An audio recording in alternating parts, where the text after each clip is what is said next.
Menteri Luar Negeri Retno Marsudi menyatakan G20 harus tetap menyampaikan kebermanfaatannya di tengah tensi geopolitik yang belum mereda seperti perang Rusia-Ukraina. Menurut Retno, Indonesia sebagai presidensi G20 tahun ini akan terus mengupayakan hasil konkret dari forum ekonomi global itu. Taruhannya terlalu besar jika G20 gagal, menyangkut nasib dan kesejahteraan miliaran manusia di seluruh dunia, khususnya negara berkembang, kata Retno saat jumpa pers di Kementerian Luar Negeri, Jakarta, Kamis, tanggal 13 Oktober tahun 2022. Selama 11 bulan, pertemuan G20 telah berjalan dan dihadiri oleh seluruh anggota.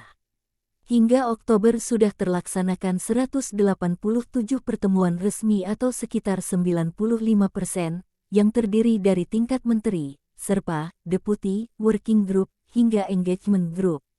Tingkat menteri sudah berlangsung 18 kali pertemuan, termasuk pertemuan Menteri Luar Negeri di Bali, Juli lalu. KTT G20 dengan format tatap muka akan diadakan di Bali, Indonesia, pada 15 dan tanggal 16 November tahun 2022. Fokus presidensi Indonesia tahun ini adalah pemulihan ekonomi global pasca pandemi. Namun, pertemuan kepala negara-negara anggota G20 kali ini dibayangi oleh krisis global di sektor pangan dan energi, yang dipicu oleh perang Rusia-Ukraina. Dalam sejumlah pertemuan tingkat menteri, beberapa negara barat yang dipimpin Amerika Serikat mengecam dengan keras invasi Rusia ke Ukraina serta dampaknya terhadap krisis pangan dan energi.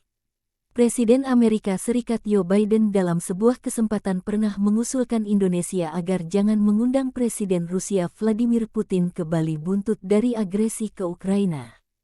Sebagai gantinya, Biden pernah mengusulkan kepada Indonesia agar mengundang Presiden Ukraina Volodymyr Zelensky. Sebagai tuan rumah, Indonesia tetap mengundang Presiden Putin karena presiden keanggotaan. Retno dalam jumpa pers pada hari ini menyebut rivalitas antar negara tidak terhindarkan. Dalam menghadapinya diperlukan wisdom dan tanggung jawab agar pertentangan itu tidak menghancurkan bangunan kerjasama bagi umat manusia.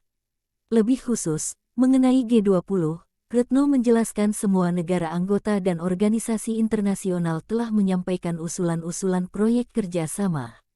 Saat ini proses kurasi terhadap kerjasama konkret tersebut terus berjalan dan akan diumumkan pada KTT G20, ujarnya.